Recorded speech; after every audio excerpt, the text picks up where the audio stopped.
성경 말씀 사도행전 2장 14절 말씀부터 19절 말씀까지 같이 봉독하도록 하십시다. 베드로가 11사도와 같이 서서 소리를 높여 가로되 유대인들과 예루살렘에 사는 모든 사람들아, 이 일을 너희로 알게 할 것이니 내 말에 귀를 기울이라. 때가 제3시니 너희 생각과 같이 이 사람들이 취한 것이 아니라 이는 곧 선지자 요엘로 말씀하신 것이니 일러서되 하나님이 가라사대 말세에 내가 내 영으로 모든 육체에게 부어주리니 너희의 자녀들은 예언할 것이요 너희의 젊은이들은 환상을 보고 너희의 늙은이들은 꿈을 꾸리라. 그때에 내가 내 영으로 내 남종과 여종들에게 부어주리니 저희가 예언할 것이요 또 내가 위로 하늘에서는 기사와 아래로 땅에서는 징조를 베풀리니 곧 피와 불과 연기로다. 아멘. 우리가 지금 초대교회에 성령 충만한 오순절 성령 충만한 역사가 일어난 내용을 지금 상고를 하고 있습니다.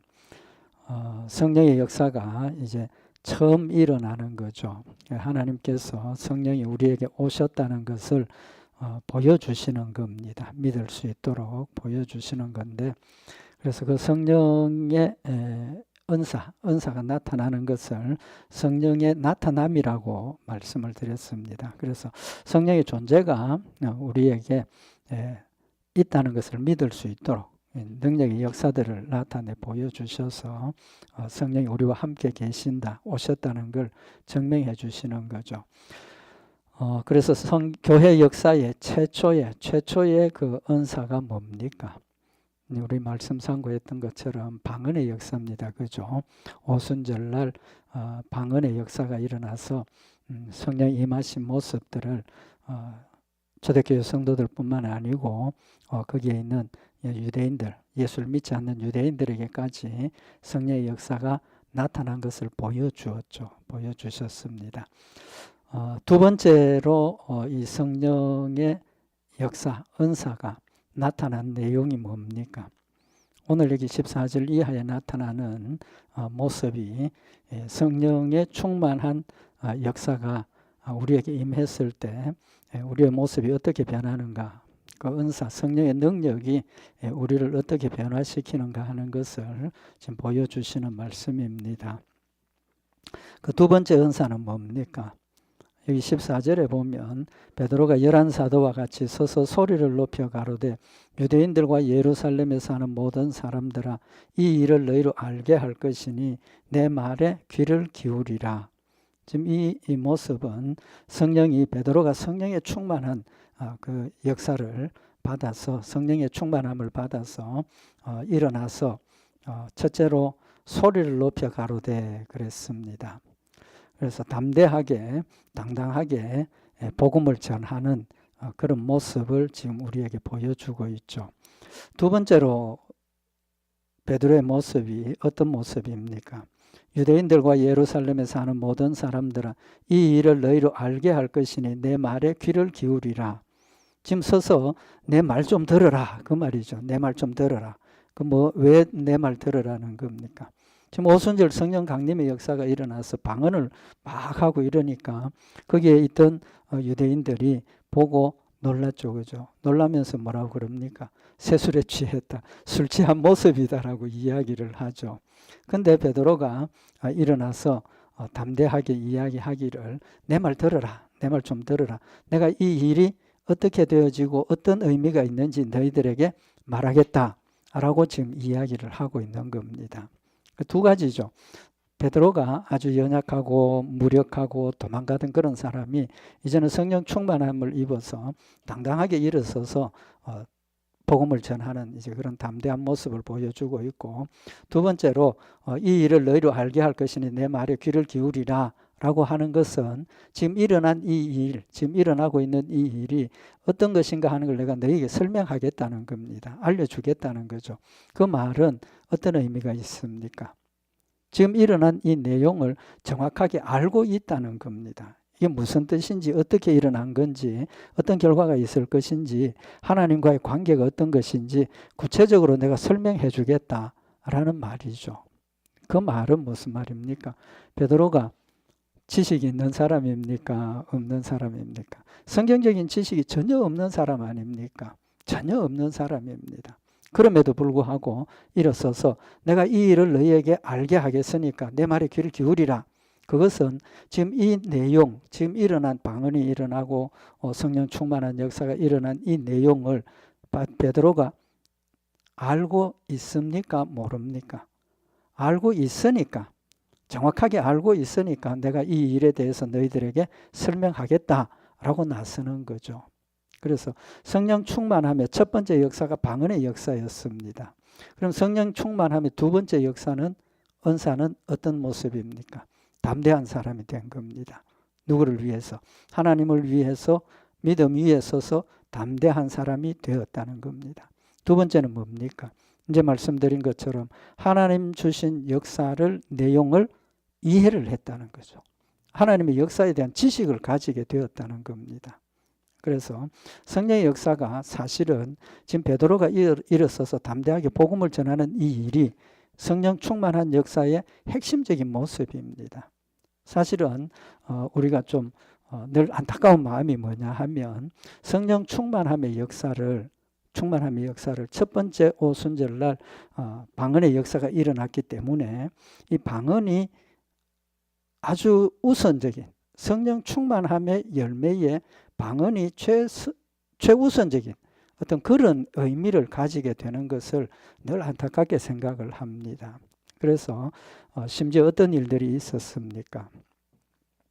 이단들이 이걸 빌미로 삼아서 우리 성도들만 노리죠. 성도들 찾아와서 당신 예수 믿지 않느냐? 당신 성령 받았느냐? 질문을 합니다.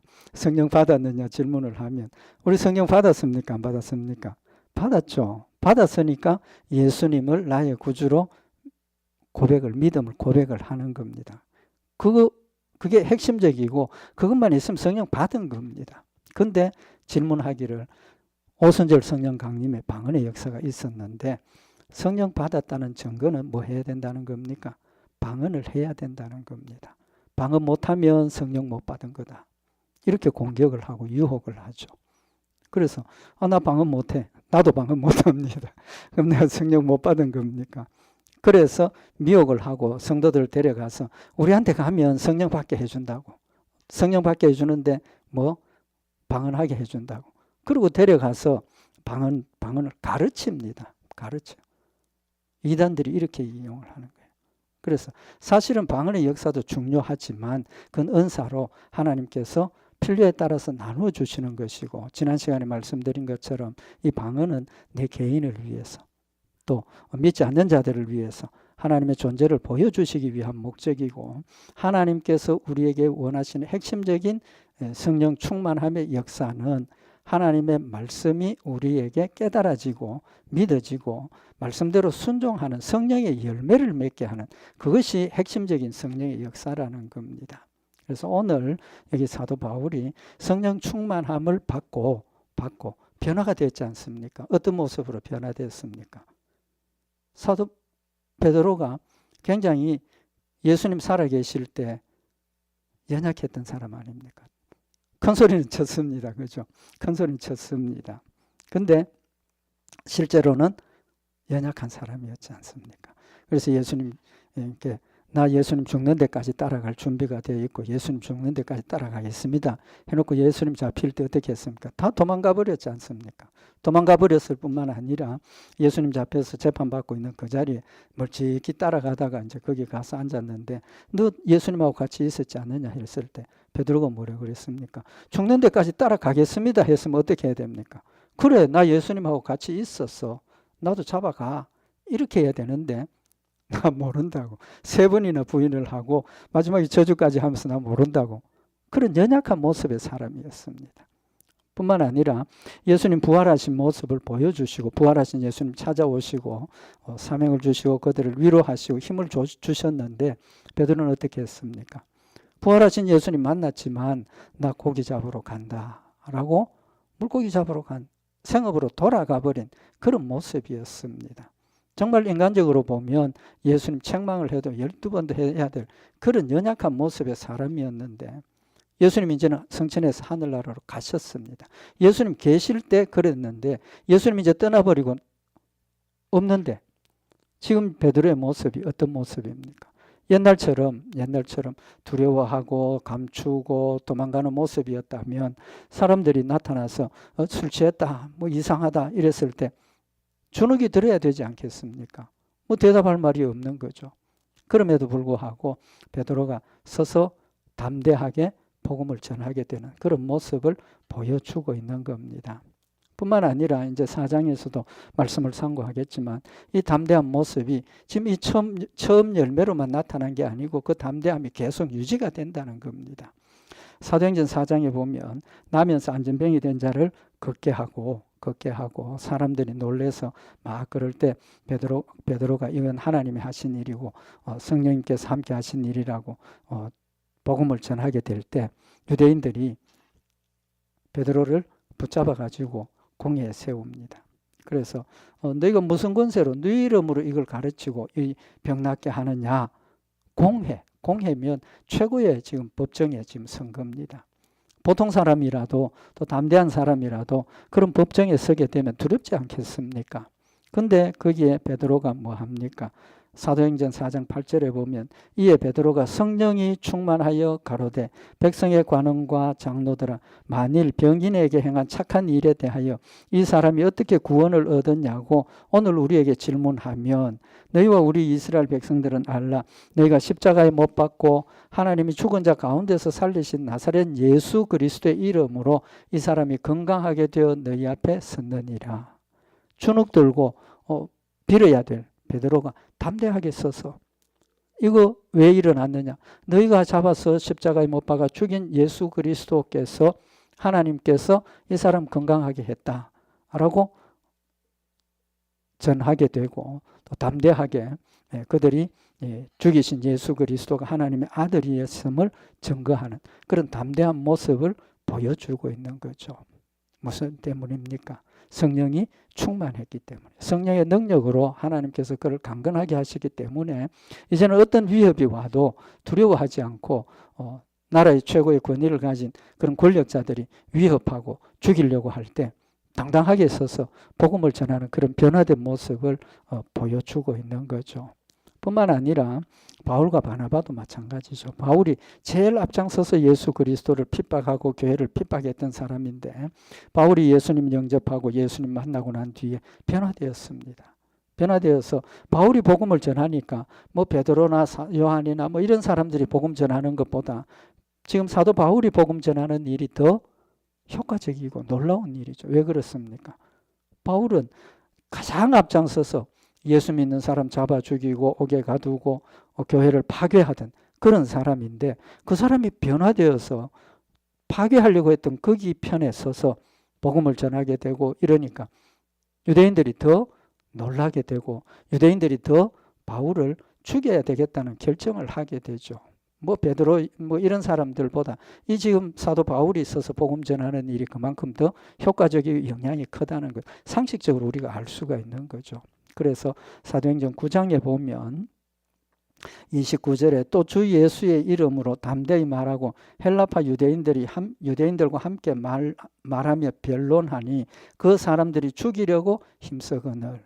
특별히 여기 보면 사도 바울이 복음을 전하는 일도 중요했지만 뭐 했다 그랬습니까? 헬라파 유대인들과 함께 말하며 변론하니 그랬습니다. 변론해.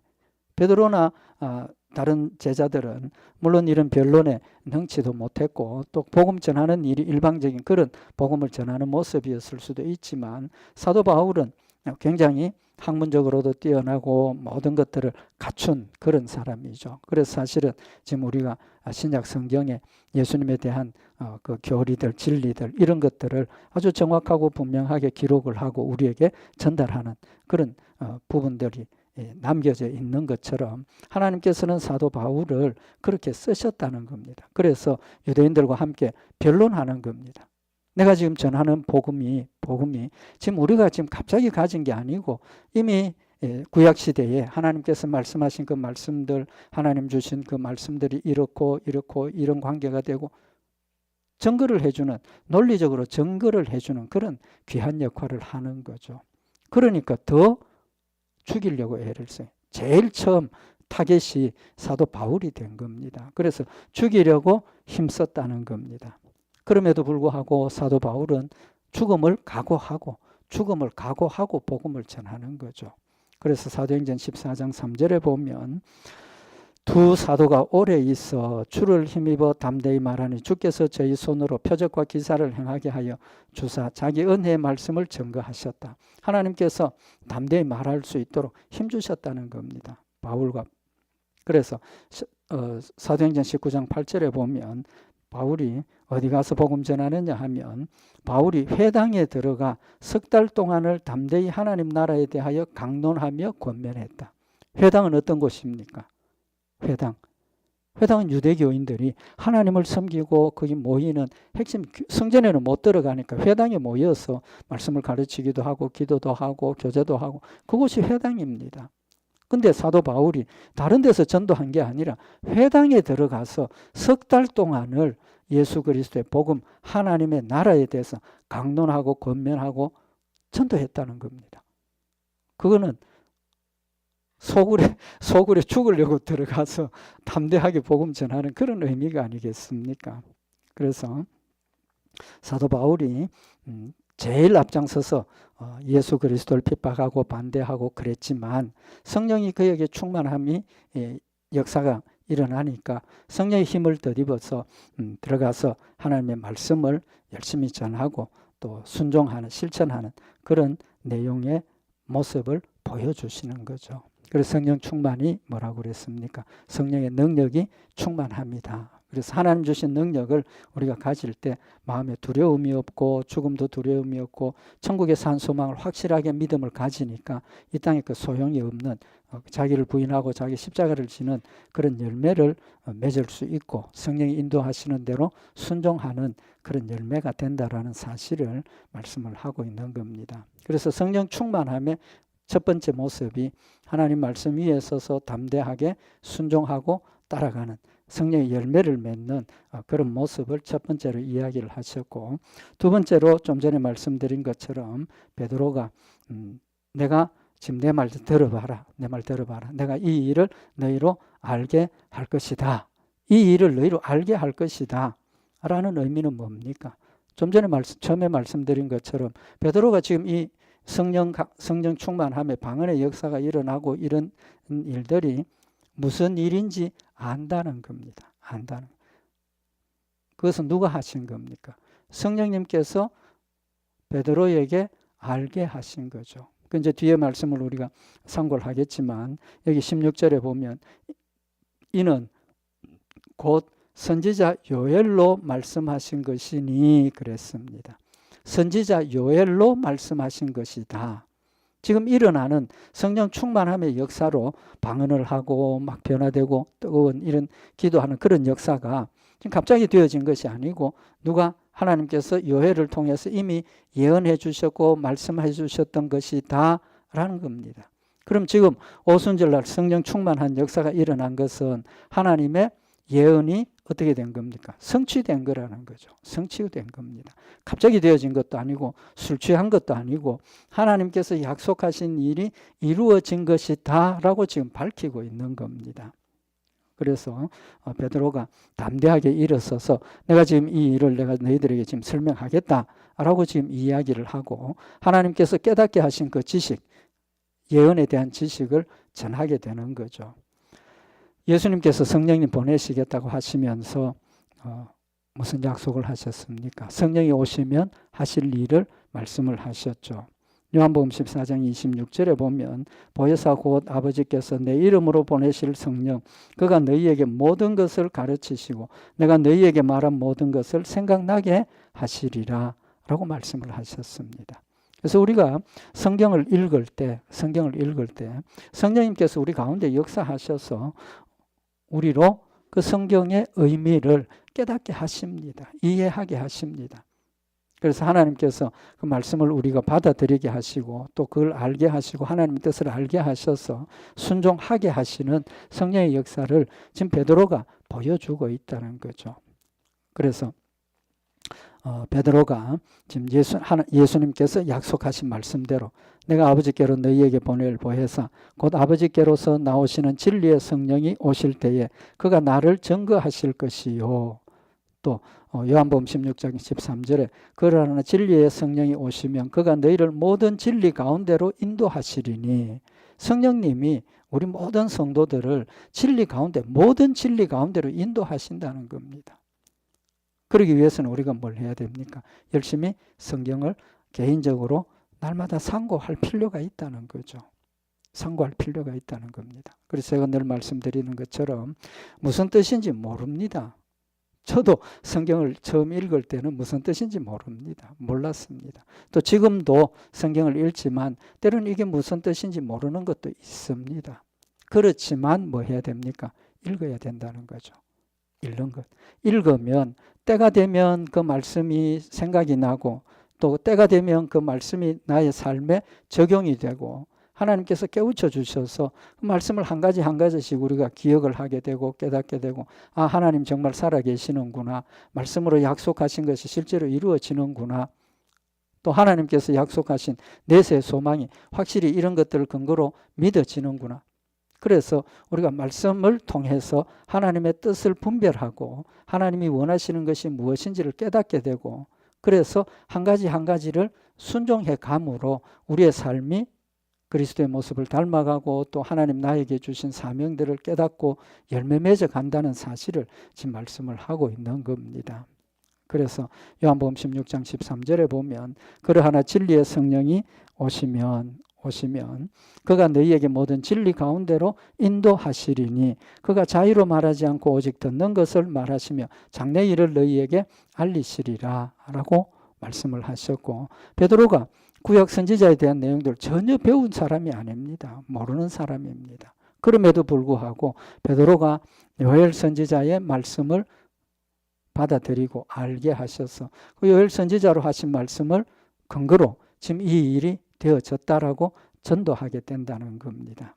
그래서 성령의 역사는 하나님의 말씀과 함께 일어나는 것이고 또 성령의 역사는 우리의 삶이 기도하는 가운데 성령의 역사가 일어나는 겁니다. 물론 평소에 우리 삶 가운데 역사하시지만 우리가 하나님과 교통하고 하나님의 뜻을 깨닫고 또 하나님의 은혜를 받는 그 시간이 찬송하고 예배드리고 물론 그 시간도 중요하지만 하나님께서 뭐 하라고 그랬습니까? 항상 기뻐하라, 쉬지 말고 기도하라, 범사에 감사하라. 세 가지를 말씀하셨지 않습니까? 그래서 쉬지 말고 기도하라는 것은 늘 말씀드리는 것처럼 내가 항상 하나님을 기억하고 있는 그 자체가 기도라는 겁니다. 하나님과 연결이 되어 있고 내가 하나님과 대화는 나누지 않는다 할지라도 하나님을 기억하고 있다는 그 자체가 하나님과 내가 연결이 되어 있고 하나님이 나에게 주시는 은혜를 받는 길이 열려 있다는 겁니다. 그러면서 하나님께서 이어서 하신 말씀이 뭡니까? 데살로니가전서 5장 9절에 성령을 소멸치 말고 예언을 멸시치 말고 그랬습니다. 우리가 항상 기도하고 범사에 감사하고 하나님 말씀대로 순종해 가면 성령이 내 가운데 역사를 하신다는 겁니다. 그 역사를 때로는 우리가 소멸하고 있지 않습니까? 때로는 거부하고 있습니다. 때로는 그걸 느끼지 못해서 지나쳐버리기도 합니다. 그러나 하나님께서 성령이 늘 함께 하고 계시면서 내 안에 역사하시는 그 역사를 우리가 깨닫고 소멸하지 말고 인도함을 받고 따라가라는 겁니다. 예언을 멸시치 말라 그랬습니다. 예언이 뭡니까? 성경 말씀 아닙니까? 성경 말씀을 멸시하지 말라는 겁니다. 받아들이라는 거죠. 아멘으로 받아들이고 순종하라는 겁니다. 범사에 헤아려 좋은 것을 취하라. 뭘 근거로 범사에 헤아립니까? 하나님의 말씀을 근거로 이게 좋은 건지 나쁜 건지 분별을 하고 또 분별이 되고 분별하게 하셨을 때 좋은 것을 따라가라는 겁니다. 자기를 부인하고 자기 십자가를 지라는 겁니다. 악은 모든 모양이라도 버리라 라고 말씀을 하셔서 악한 것을 멀리하라는 겁니다. 죄를 멀리하라는 거죠.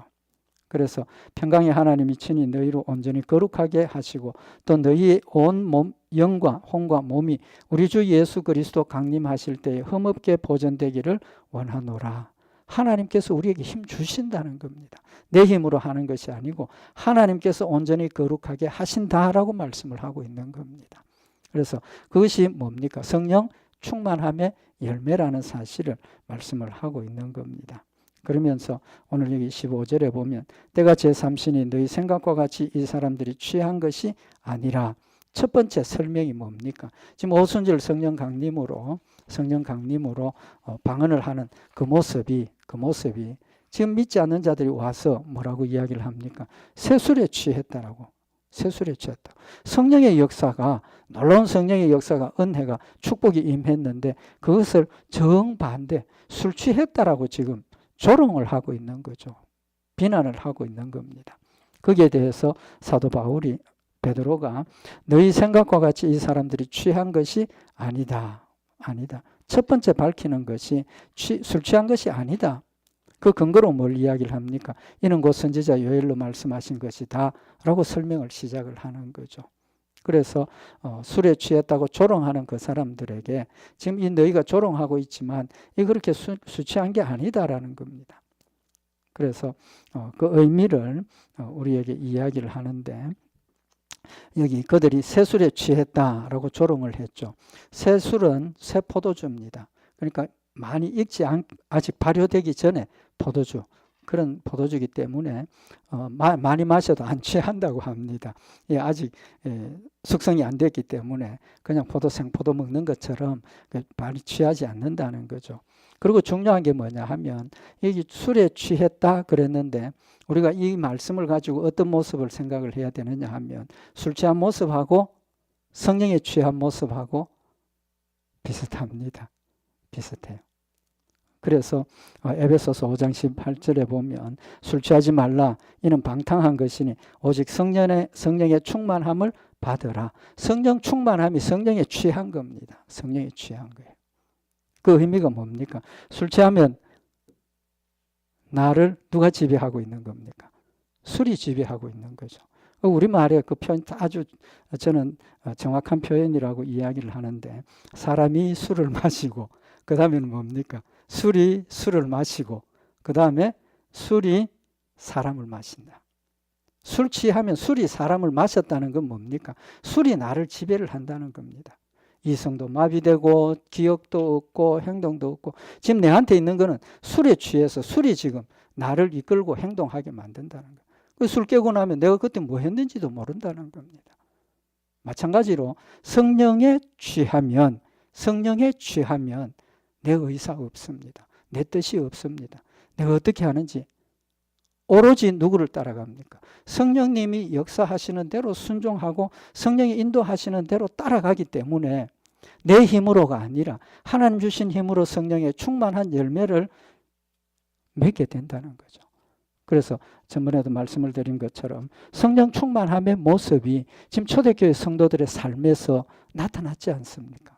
그들이 성령이 충만하니까 모여서 서로 교제하고 가르치고 배우고 기도하고 하나님 말씀대로 순종하고, 그러니까 그들의 삶이 선한 모습의 삶이 이루어졌고 그들은 모습을 보여주니까 유대인들이 멸시하고 이렇게 박해하던 그들의 변화된 삶을 보고 오히려 두려워하고 멀리하는 그런 열매가 되었다라는 사실을 말씀을 하고 있는 겁니다. 그래서 사도행전 2장 46절에 보면 날마다 마음을 같이하여 성전에 모이기를 힘쓰고 집에서 떡을 떼며 기쁨과 순전한 마음으로 음식을 먹고 하나님을 찬미하며 또 온 백성에게 칭송을 받으니 주께서 구원받는 사람을 날마다 더하게 하시니라 라고 성령 충만함의 열매를 지금 분명히 우리에게 보여주고 있는 겁니다. 마지막으로 한 가지만 더 말씀을 드립니다. 술 취한 상태가 어떤 상태인지, 술이 나를 잡아먹은 그 상태가 어떤지 성경이 아주 정확하게 기록을 하고 있습니다. 잠언 23장 33절에 보면 술 취하면 또 내 눈에는 괴이한 것이 보일 것이요 내 마음은 망령된 것을 바랄 것이며 너는 바다 가운데 누운 자 같을 것이요 돛대 위에 누운 자 같을 것이며 네가 스스로 말하기를 사람이 나를 때려도 나는 아프지 아니하고 나를 상하게 하여도 내게 감각이 없도다. 내가 언제나 깰까 다시 술을 찾겠다 하리라. 술 취한 모습이 그런 모습입니다. 사실은 좀 뭐 이야기하기 좀 힘들고 뭐 이럴 때 뭐 합니까? 술 한잔 하자고 불러가지고 술 한잔 하면서 술 기운에 맨정신으로 이야기 못하는 거 술 기운에 내뱉고 이야기를 하지 않습니까? 그런 모습을 우리에게 말씀을 하고 있는 겁니다. 그래서 누가복음 21장 34절에 너희는 스스로 조심하라. 그렇지 아니하면 방탕함과 술 취함과 생활의 염려로 마음이 둔하여지고 뜻밖의 그날이 덕과 같이 너희에게 임하리라 라고 말씀을 하셔서 술 취한다는 것은 바꿔 말하면 세상에 취해 있다는 겁니다. 세상에 취해 있다는 겁니다. 그래서 우리가 세상에서 벗어나서 성령의 주관하심을 따라서 우리가 거룩한 백성으로 하나님께서 세워주신 모습대로 우리가 힘을 다해서 주를 섬기는 성령의 충만한 순종의 열매가 있어야 한다는 사실을 우리에게 보여주시는 말씀입니다. 우리 이미 성령의 충만함을 받았습니다. 우리가 하나님께서 주신 이 놀라운 축복과 능력을 마음에 새기고 늘 깨어서 기도하고 범사에 감사하면서 하나님 주신 성령의 역사를 따라 우리도 선한 일의 열매가 되고 또 하나님을 영화롭게 하는 그런 복되고 담대한 믿음의 열매들이 있기를 바랍니다. 우리 기도드리십시다. 사랑의 하나님 아버지, 연약하고 어리석던 제자들에게 성령의 충만함이 임하시고 성령님 그들을 지배하시고 다스리실 때 죽음도 두려워하지 않고 담대하게 서서 복음을 전하며 또 그의 삶이 성령의 열매들로 충만함을 받아서 모든 사람들에게 하나님의 영광을 드러내며 복음이 널리 전파되게 하신 내용을 저희들이 상고하였습니다. 성령님 지금 이미 내 안에 와 계심을 우리가 다시 한번 마음에 새기고 깨어서 기도하며 또 하나님 말씀에 열린 마음을 가지고 성령이 인도하시는 대로 순종하며 주의 뜻을 따라 하나님을 영화롭게 하는 복된 믿음의 열매들이 되도록 주님 인도하여 주시옵소서. 말씀 가운데 성령으로 늘 승리케 하실 줄 믿고 감사드리오며 우리 주 예수 그리스도의 이름으로 기도드리옵나이다. 아멘.